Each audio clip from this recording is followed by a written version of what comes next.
अभी माननीय उच्च न्यायालय का फैसला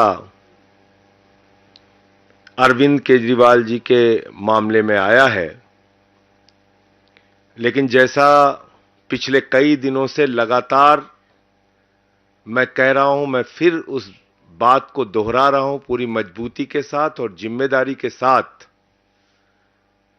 कि ये पूरा का पूरा मामला भारत की राजनीति में आजादी के बाद से लेके सबसे बड़ा राजनीतिक षड्यंत्र है। एक गहरी साजिश के तहत यह मामला बनाया गया है और इस मामले के पीछे किसी घोटाले की जांच का मकसद नहीं है। दिल्ली की प्रचंड बहुमत से चुनी हुई अरविंद केजरीवाल को गिराने और खत्म करने का मकसद है। पंजाब की प्रचंड बहुमत से चुनी हुई सरकार को गिराने और खत्म करने का मकसद है।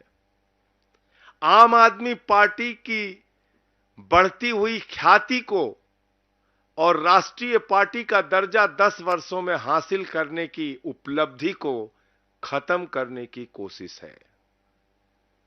क्योंकि शराब घोटाला तो भारतीय जनता पार्टी ने किया है, वहां तो मनी ट्रेल मिल गया, 60 करोड़ का मनी ट्रेल मिल गया, लेकिन कोई कार्रवाई अब तक भारतीय जनता पार्टी के नेताओं पर नहीं हुई।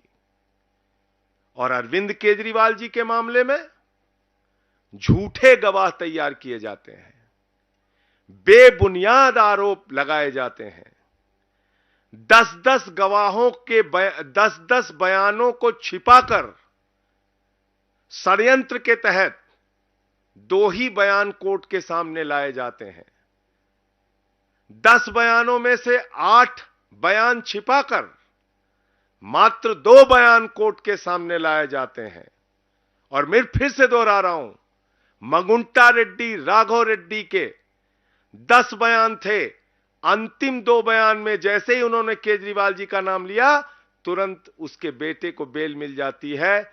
और मंगुंटा रेड्डी कौन है? आज की तारीख में वो एनडीए का प्रत्याशी है। आंध्र प्रदेश में नरेंद्र मोदी जी की तस्वीर लगा के वोट मांग रहा है, जिसके ऊपर भारतीय जनता पार्टी और ईडी ने शराब घोटाले का आरोप लगाकर उसकी जांच शुरू की थी। आज वो कैसे मोदी की तस्वीर लगा के वोट मांग रहा है? मुझे जवाब दो भारतीय जनता पार्टी के लोगों। शरद रेड्डी 12 बयान उसके लिए जाते हैं, अरविंद केजरीवाल जी के बारे में एक शब्द नहीं बोलता। अंतिम 2 बयान में बोलता है, 10 बयान में नहीं बोलता। और जैसे ही 2 बयान में वो नाम लेता है केजरीवाल जी का, उसको तुरंत बेल मिल जाती है और वो छूट जाता है कमर दर्द के नाम पे। ये राजनीतिक षड्यंत्र नहीं तो और क्या है? चंदन रेड्डी नाम के एक गवाह का कान का पर्दा फाड़ दिया गया, हाई कोर्ट में उसने अपील की। समीर महेंद्रू पे दबाव बनाया गया, अरुण पिल्लई पे दबाव बनाया गया, गवाहों को डराया गया, धमकाया गया। और तब यह पूरा मामला केजरीवाल जी के खिलाफ तैयार किया गया। मैं पूछना चाहता हूं भारतीय जनता पार्टी के लोगों से, मैं पूछना चाहता हूं हिंदुस्तान की राजनीति में आजादी के बाद से लेकर अब तक की सबसे भ्रष्ट पार्टी भारतीय जनता पार्टी से और बीजेपी की सरकार से, क्या आप मुझे जरा बताइए कि जब 60 करोड़ का सीधा मनी ट्रेल तुम्हारे खिलाफ मिल गया तो तुम्हारे नेताओं से पूछताछ ईडी और सीबीआई क्यों नहीं कर रही? क्यों नहीं अब तक एलजी ने चिट्ठी लिखी, जांच की? क्या कारण है कि इलेक्टोरल बॉन्ड में इतना हजारों करोड़ का घोटाला सामने आने के बावजूद, जिस कंपनी का मुनाफा 0 है, जिस कंपनी का मुनाफा घाटे में है, मुनाफा तो छोड़िए, जो कंपनी घाटे में चल रही है वो सैकड़ों हजारों करोड़ रुपए आपको चंदा दे रही है। जो फर्जी कंपनियां कागजों में बनी हैं वो सैकड़ों हजारों करोड़ रुपए भारतीय जनता पार्टी को चंदा दे रही हैं। कहां income tax department, CBI, ED क्यों नहीं जांच करती भारतीय जनता पार्टी के नेताओं की? क्यों नहीं पूछताछ होती उनकी? क्यों नहीं गिरफ्तारी होती नहीं उनकी? क्यों नहीं छापे पड़ते उनके यहां? तो इसलिए मैं फिर दोहरा रहा हूं कि यह पूरा का पूरा मामला एक गहरी राजनीतिक साजिश के तहत अरविंद केजरीवाल जी के खिलाफ बनाया गया है।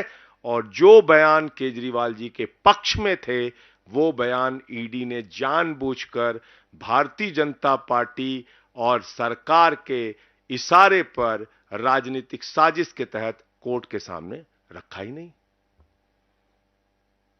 नहीं बयान। तो जब सारे साक्ष्य आप कोर्ट के सामने नहीं रखेंगे तो कैसे न्याय मिलेगा? उस काम में हमारे जो केजरीवाल साहब के वकील हैं वो लगे हुए हैं और लगातार न्यायालय इस बात को देख रहा है। वकील सारे कागजात के इंस्पेक्शन कर रहे हैं। मुझे पूरी उम्मीद है कि माननीय सर्वोच्च न्यायालय से जल्द ही अरविंद केजरीवाल जी को न्याय मिलेगा, क्योंकि देखिए न्याय की प्रक्रिया है और न्यायिक प्रक्रिया में कई बार विलंब होता है।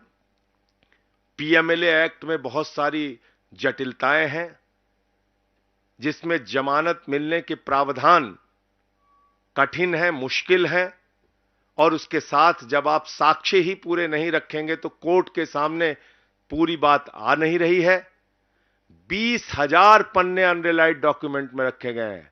मैं सभी पत्रकार मित्रों को बताना चाहता हूं, ईडी ने 20,000 पन्ने अनरिलाइड अपॉन डॉक्यूमेंट में रखे हैं, यानी कि 20,000 कागजात छिपाए गए हैं, यानी कि 20,000 कागजात ईडी कह रही है इस पे हमें भरोसा नहीं है। जबकि सेक्शन 50 पीएमएलए में तो आप झूठा बयान ले ही नहीं सकते। सबसे पहले बताया जाता है सेक्शन 50 पीएमएलए में कि देखो भाई, झूठी गवाही दोगे तो तुम्हारे खिलाफ कार्रवाई होगी। तो किसके खिलाफ कार्रवाई की? अगर 8 बयान किसी आदमी ने दिए और केजरीवाल जी का नाम नहीं लिया, और अचानक जैसे ही उसने केजरीवाल जी का नाम लिया उसको बेल मिल जा रही है, तो वो 8 बयान झूठे तो है नहीं, क्योंकि वो सेक्शन 50 में दर्ज है। उसको आपने क्यों छिपा लिया? 12 बयान शरद रेड्डी के होते हैं, और आप बताइए शरद रेड्डी 10 नवंबर को अरेस्ट हो रहा है और 15 नवंबर को बीजेपी को 5 करोड़ की रिश्वत दे रहा है, और अपनी गिरफ्तारी से लेकर रिहाई तक 55 करोड़ रुपए की रिश्वत बीजेपी को दे रहा है। उसकी जांच नहीं होगी। तो इसलिए हमें पूरी उम्मीद है कि माननीय सर्वोच्च न्यायालय के समक्ष जब सारे तथ्य, सारे सबूत, गवाहों के सारे बयान जो छिपाए गए हैं वो बयान भी, और उसकी सच्चाई जब माननीय सर्वोच्च न्यायालय के सामने आएगी तो अरविंद केजरीवाल जी को राहत मिलेगी। वो पूरी तरह से निर्दोष साबित होंगे और वो जल्द ही बाहर आएंगे। ये हमारा भरोसा है, यकीन है। गवाहों को मार पीट के बयान लिए गए हैं, ये ऑन रिकॉर्ड चीजें हैं। हाई कोर्ट तक में उन लोगों ने अपील की है, ये ऑन रिकॉर्ड चीजें हैं, ये कुछ छिपी नहीं है। और कोर्ट के फैसलों में कई बार ऐसा होता है, लोअर कोर्ट का फैसला हाई कोर्ट बदल देता है, हाई कोर्ट का फैसला सुप्रीम कोर्ट बदल देता है, सुप्रीम कोर्ट के 2 जजों का फैसला 3 जजों की बेंच बदल देती है, 3 जजों का फैसला 5 जजों की बेंच बदल देती है, 5 जजों का फैसला 7 जजों की बेंच बदल देती है। और हमारे देश में तो ऐसी सरकार है प्रधानमंत्री नरेंद्र मोदी जी की, जो 5 जजों की संविधान पीठ के फैसले को संसद के अंदर बदल देती है। आपको याद ही होगा, 5 जजों ने फैसला दिया था दिल्ली सरकार के पक्ष में कि सर्विसेज उनके पास होनी चाहिए। बावजूद इसके देश के तानाशाह प्रधानमंत्री ने, देश की तानाशाह सरकार ने दिल्ली के पक्ष में दिए गए, अरविंद केजरीवाल जी के पक्ष में दिए गए, लोकतंत्र और संविधान के पक्ष में दिए गए, प्रचंड बहुमत से चुनी हुई सरकार के पक्ष में दिए गए फैसले को, 5 जजों के सुप्रीम कोर्ट के फैसले को संसद में बदल दिया। जब चुनाव आयुक्तों के नियुक्ति की प्रक्रिया में मुख्य न्यायाधीश को रखा गया तो प्रधानमंत्री जी ने कहा और भाजपा की सरकार ने कहा कि नहीं, चुनाव आयुक्तों की नियुक्ति तो हम करेंगे, और सुप्रीम कोर्ट के फैसले को संसद के अंदर बदल दिया गया। तो है कई बार कानूनी प्रक्रियाओं में। और इस देश के अंदर आपको जानकारी के लिए बता दूं, 80% अंडर ट्रायल है। कोई 10 साल से अंडर ट्रायल है, कोई 5 साल से अंडर ट्रायल है, कोई 3 साल से अंडर ट्रायल है। कई बार न्याय मिलने में विलंब हो जाता है, लेकिन इस मामले में मुझे पूरा यकीन और भरोसा है। मैं फिर दोहरा रहा हूं, अरविंद केजरीवाल जी जल्द ही निर्दोष साबित होंगे, जल्द ही सुप्रीम कोर्ट से, आगे की कोर्ट से उनको राहत मिलेगी, वो बाहर आएंगे। आपके कोई प्रश्न हो तो आप जरूर पूछ सकते हैं।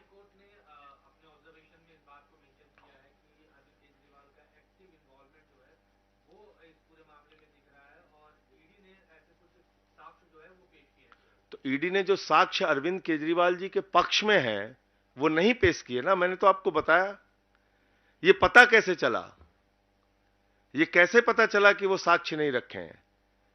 खुद ईडी ने कहा कि मंगुंटा रेड्डी, राघव रेड्डी के 10 बयान, 8 बयान अनरिलायड अपॉन डॉक्यूमेंट में। हमारे वकीलों ने कहा कि भाई अनरिलायड अपॉन डॉक्यूमेंट में क्यों रखा है आपने? 8 बयान अगर आपने दो गवाहों के दर्ज किए, जो आरोपियों के दर्ज किए, जो सरकारी गवाह बने, तो आपने उसको अनरिलायड अपॉन डॉक्यूमेंट में क्यों रख दिया? छिपा क्यों लिया?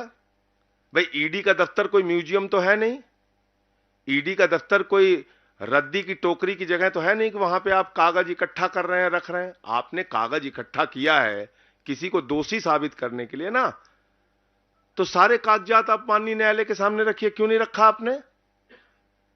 तो कोर्ट ने कहा अभी इसी मार्च में, आप सबकी जानकारी के लिए बता दूं, इसी मार्च में ऑर्डर हुआ पिछले महीने कि भाई जो आरोपी का अधिकार है कि उसके खिलाफ जितने भी साक्ष्य आपने रखे हैं, इकट्ठा किए हैं, वो उनके वकीलों को दिखाइए। तब वकील गए हमारे, उन्होंने देखा, वो हैरान हो गए। मतलब एक ही आदमी के आपने 7 बयान लिए, 6 बयान में राघव रेड्डी ने नाम नहीं लिया, 6 आपने छिपा लिया, 1 दिखा दिया। एक ही आदमी के 3 बयान मंगुंटा रेड्डी के आपने लिए, जो इस समय मोदी की तस्वीर लगा के वोट मांग रहा है, सोचिए आप। 2 बयान आपने छिपा लिए, 1 बयान जिसमें केजरीवाल का नाम लिया, वो रख दिया कोर्ट के सामने, और तुरंत ही जैसे केजरीवाल जी का नाम वो ले रहा है, उसकी बेल हो जा रही, जमानत हो जा रही राघव रेड्डी की। इसी तरीके से शरद रेड्डी का मामला है, 12 बयान उसने दिए, 10 बयानों में केजरीवाल जी का नाम नहीं लिया। अब 6 महीने उसको जेल में रखा। अब हर आदमी संजय सिंह तो है नहीं, 6 महीने में टूट गया वो, उसने दे दिया बयान, केजरीवाल जी के खिलाफ बयान दिया जैसे ही, वैसे ही उसको जमानत मिल गई कमर दर्द के नाम पे। तो ये है हकीकत, ये बयान रखे ही नहीं गए हैं। मैं सभी पत्रकार बंधुओं को जिम्मेदारी से यह बताना चाहता हूं कि ये बयान अभी कोर्ट के सामने नहीं रखे गए हैं। इंस्पेक्शन का ऑर्डर जब कोर्ट से मिला और इंस्पेक्शन करने जब हमारे वकील गए, तब इन बयानों को देखा और वो हैरान रह गए कि जो बयान केजरीवाल जी के पक्ष में है, या जिन बयानों में केजरीवाल जी का नाम नहीं है, केजरीवाल जी के नामों का जिक्र नहीं है, वो बयान ऑन रिकॉर्ड नहीं लाए गए कोर्ट के समक्ष। यही है गहरी राजनीतिक साजिश। संजय जी, आपने शुरू में कहा कि पंजाब सरकार को तोड़ने की यह षड्यंत्र, कैसे? भाई जब आप आम आदमी पार्टी के मुखिया को गिरफ्तार करके जेल में डाल देंगे, आपको पता है जिस दिन केजरीवाल जी के घर पर छापा पड़ा और उनकी गिरफ्तारी हुई, ठीक दूसरे दिन इनकम टैक्स का छापा गुलाब सिंह यादव के यहां पड़ गया, हमारे एक एमएलए के यहां। उसके तुरंत बाद हमारे एक मंत्री कैलाश गहलोत को ईडी के दफ्तर में बुला के 4.5 घंटे पूछताछ की गई। उसके तुरंत बाद हमारे एक विधायक दुर्गेश पाठक को बुला के पूछताछ की गई। तो आप समझ सकते हैं, यही तो हुआ था महाराष्ट्र में। और क्या हुआ था? एक एक की जांच शुरू की, फाइल दिखाया, दबाव बनाया, पार्टी तोड़ा। तो ये प्रक्रिया जो दिल्ली में शुरू हुई है, ये रुकने वाली थोड़ी है। इसके पीछे का मकसद है पूरी की पूरी आम आदमी पार्टी को भारतीय जनता पार्टी की तानाशाह सरकार के द्वारा खत्म करना, ये मकसद है। और वो लोग ये काम कर रहे हैं। पत्रकार बंधुओं से मैं बताना चाहता हूं, जिसकी सरकार में 15 लाख करोड़ रुपए पूंजीपतियों का माफ किया गया, जिसकी सरकार में बैंक घोटाला करके नीरव मोदी, मेहुल चौकसी, नितिन संदेशरा, ललित मोदी, विजय माल्या हजारों करोड़ रुपए लूटकर हिंदुस्तान का विदेशों में बैठे हुए हैं, जिसकी सरकार में इलेक्टोरल बॉन्ड का हजारों करोड़ रुपए का घोटाला हुआ लेकिन उनके खिलाफ कोई जांच नहीं होती, जिसकी सरकार में पूरब से लेकर पश्चिम तक, उत्तर से लेकर दक्षिण तक चुन चुन के महाभ्रष्टाचारियों को प्रधानमंत्री जी ने गले लगाकर अपनी पार्टी में शामिल किया। वो लोग भ्रष्टाचार के खिलाफ बोलते हैं। मैं तो बार बार इस बात को कह रहा हूं कि भ्रष्टाचार के खिलाफ बीजेपी बोलती है तो लगता है ओसामा बिन लादेन और डाकू गब्बर सिंह अहिंसा पे उपदेश दे रहे हैं। संजय जी, जिस यही कह रहे हैं कि पंजाब में भी वही लिकर पॉलिसी जो है अप्लाई की गई है और पंजाब में भी वैसी एक बार जो है जांच ईडी द्वारा होनी चाहिए। किस बात की जांच करेंगे आप? जबरदस्ती जांच करेंगे? आप यहां की पॉलिसी की जांच करेंगे और इलेक्टोरल बॉन्ड में अलग अलग कंपनियों ने बीजेपी को चंदा दिया और तुरंत बाद उनको 3,08,000 करोड़ के ठेके मिले हैं। छोटा मोटा नहीं, 3,08,000 करोड़। जीरो लगाते लगाते थक जाएंगे आप। ईडी सीबीआई का छापा पड़ा कंपनियों पर। यहां जलंधर या लुधियाना में भी वो कंपनी गेमिंग, कौन सी फ्यूचर गेमिंग करके है वो कंपनी, यहां पे भी उसके ऑफिस वगैरह है। उस कंपनी के यहां ईडी सीबीआई के छापे पड़ते हैं और सैकड़ों हजारों करोड़ रुपए वो बीजेपी को चंदा दे रही है। इसकी जांच नहीं होनी चाहिए? अरविंद केजरीवाल जी की जांच करने के लिए ईडी सीबीआई गामा पहलवान, दारा सिंह, बॉक्सर विजेंदर बन जाती है, और जब बीजेपी की बात आती है तो गजनी मोड में चले जाते हैं, कहें हम तो कुछ याद ही नहीं, हमने कुछ देखा नहीं, हम धृतराष्ट्र हो गए हैं। ये क्या है? ये खुला मिसयूज है जांच एजेंसियों का, सीना ठोक के मिसयूज है, दादागिरी के साथ मिसयूज है कि ठीक है हम कर रहे हैं तुम्हारी सरकार गिराने के लिए। तो इसलिए चुनाव आयोग को तुरंत हस्तक्षेप करना चाहिए। टीएमसी के लोग जो बैठे हुए हैं उनकी मांग बिल्कुल जायज है कि आप इनकम टैक्स डिपार्टमेंट, आईटी के और सीबीआई के और ईडी के डायरेक्टर्स को हटाइए, जो ऑफिशियल्स ये सब काम कर रहे हैं उनका ट्रांसफर कीजिए। अब आप चुनावी, भाई प्रधानमंत्री जी की हालत उस बच्चे की तरीके से हो गई जो अपने पिता के पास पहुंचता है, कहता है पापा हम फर्स्ट आए, पापा हम फर्स्ट आए, पापा हम फर्स्ट आए। पापा ने पूछा भैया कितने प्रतियोगी थे? बोला अकेले दौड़ रहे थे।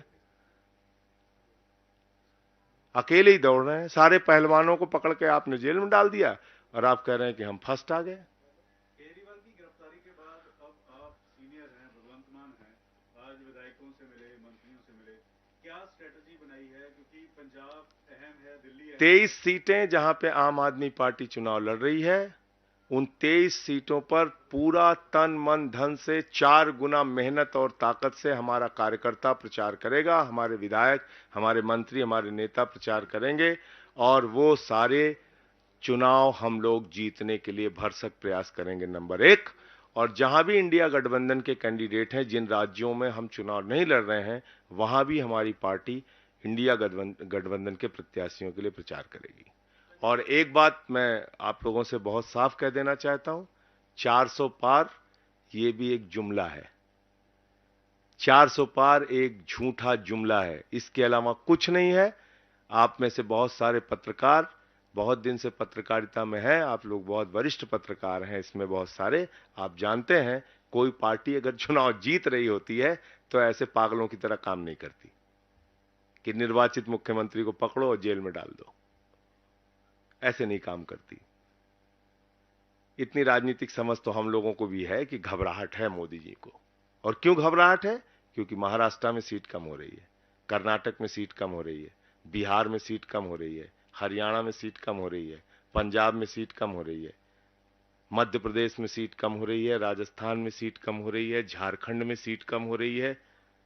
आप देखिएगा इनकी सीटें कम होंगी। संजय जी, लेकिन बीजेपी ने जो ये शराब घोटाला इसी को मसला बना के आम आदमी पार्टी के खिलाफ प्रचार शुरू कर दिया है। पंजाब की बात करें या दूसरे राज्यों की बात करें, वो आम आदमी पार्टी पर इसी मसले को लेकर निशाना साध रहे हैं कि जो अपने आप को कट्टर ईमानदार कहते थे, आज उन्हीं पर भ्रष्टाचार के एलिगेशन लगे। सर मैं आपसे एक ही चीज पूछ रहा हूं कि आपने आम आदमी पार्टी के नेताओं पे तो इतने सारे छापे मार दिए, 1 रुपए कहीं बरामद हुए? मनीष सिसोदिया जी के घर पे 1 रुपए मिला? भ्रष्टाचार हुआ है तो पैसा कहां गया? 1 रुपए भी मिला? अरविंद केजरीवाल जी के यहां आपने छापे मारे, आपने भ्रष्टाचार अगर हुआ है तो वो पैसा कहां गया? इतने सारे छापे आपने, आपको पता 162 गवाह हैं ईडी के, 162, और सीबीआई के कितने? 294, 294। टोटल गवाह कितने? 456। कितने लोगों ने केजरीवाल के खिलाफ बयान दिया? मात्र 4। वो बयान किन परिस्थितियों में दिया मैंने आपको बता दिया। कितने पन्नों की चार्जशीट दाखिल की है दोनों संस्थाओं ने? 50,000 पन्नों की। कब तक ये गवाही चलेगी, कब तक उनकी पूछताछ चलेगी, कब तक ये ट्रायल इसका शुरू करेगा? 2 साल से जांच चल रही है, ट्रायल नहीं शुरू हुआ, अब तक ट्रायल ही नहीं शुरू हुआ। तो आप 20 साल तक जांच करते रहिए, और इसमें जो सजा है वो 3 साल से लेकर 7 साल सजा है। 3 साल से लेकर 7 साल सजा है, और जो जांच करने की इनकी तैयारी है वो 20 साल तक इनका मामला चलेगा। बताइए, 34 इसमें 34 आरोपी हैं, 34 आरोपियों के अलग अलग वकील हैं। एक गवाह आएगा, उससे 34 वकील पूछताछ करेंगे। बताइए आप, वो तो मूर्छित होकर गिर जाएगा गवाह बेचारा। एक गवाह की पूछताछ में कई तारीखें लगेंगी। आप समझ सकते हैं ये क्या मामला तैयार किया गया है। तो ये जो आप बता रहे हैं, ऐसी कहानियां ये लोग चलाते हैं, ये हुआ है, वो हुआ है, वो हुआ है। अरे भैया, भ्रष्टाचार हुआ है तो पैसे कहां चले गए? आसमान ने निगल लिया, जमीन ने निगल लिया, कहां गया पैसा? जबरदस्ती का हवाई, और जो दिख रहा है मनी ट्रेल, मैंने बताया तो 60 करोड़ रुपए। मतलब 10 नवंबर को एक शरद रेड्डी, जिसको खुद ईडी ने कहा, संजय सिंह ने नहीं कहा, ईडी ने कहा कि ये किंग पिन है, मुख्य घोटालेबाज है, और 15 नवंबर को वो बीजेपी को 5 करोड़ दे रहा है, उसके बाद मिला के करीब करीब 55 करोड़ रुपए अपनी रिहाई तक दे रहा है। उस पर ईडी सीबीआई कार्रवाई नहीं करती।